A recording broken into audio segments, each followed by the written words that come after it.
All right, here's the 6th FRQ for the 2013 BC exam. So part A, they said, you know that the function evaluated at 0 is -4. You know that the polynomial approximation is -3 if you plug in 1/2, and so they want you to find the first derivative and show that it's 2.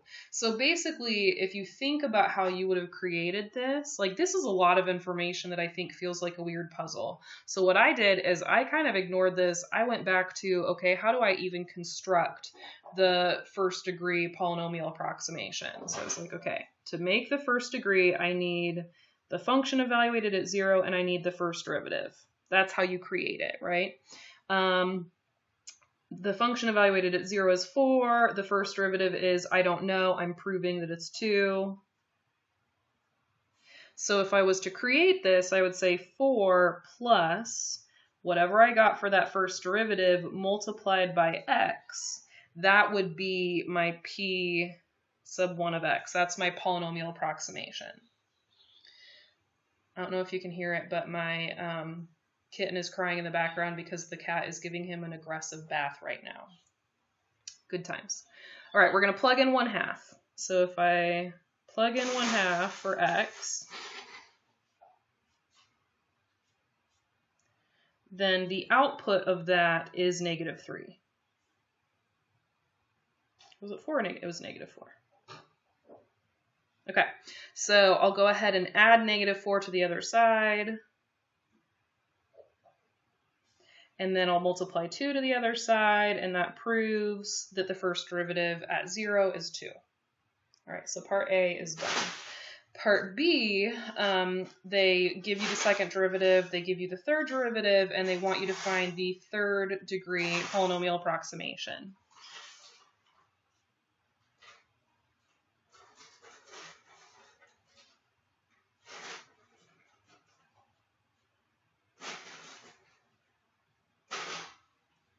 I don't know why, but it helps me to have them written like that.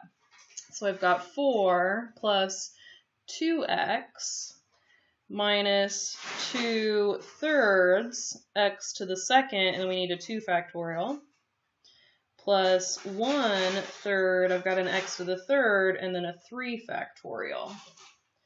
And you can simplify that if you want, but I would just leave it like that.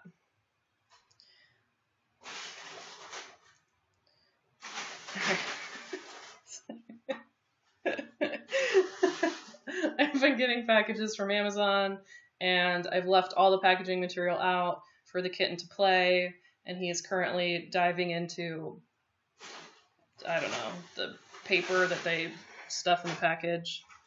I'm going to go ahead and simplify this.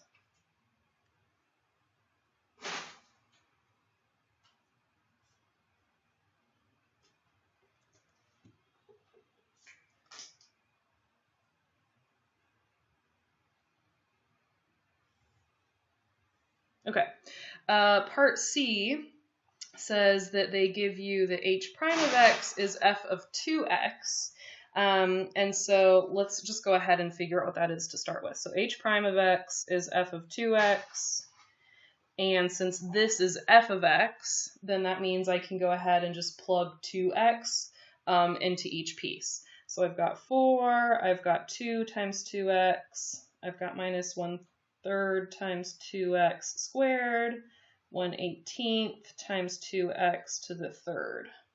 Okay, now they want us to find the third degree Taylor polynomial for h, and they've given us third degree Taylor polynomial for h. They've given us that h of 0 is 7. That means that we have enough information to figure out what our c value is.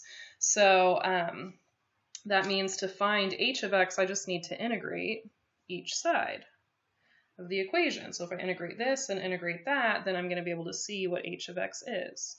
So h of x is the integral of 4 plus 4x minus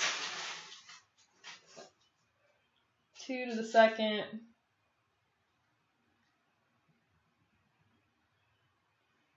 that's 4/3 x to the second I don't need this because when I integrate that, that would be x to the 4th power, and they only want the 3rd degree polynomial, so I only have to use those first terms there. All right, so h of x is 4x plus 2x squared minus 4/9 x to the 3rd plus c. And then to solve for c, I just need to plug in 0 for x and show that it equals 7.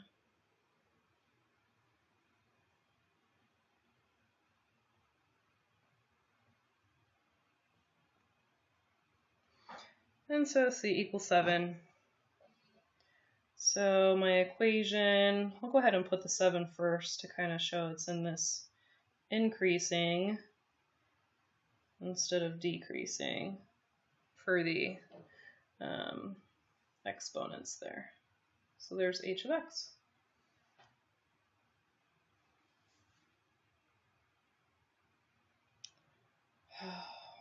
So many mistakes this whole time. I missed that this was negative. -4, -4, -4, -4, -4, -4x, -4 times 0. -4x. Okay.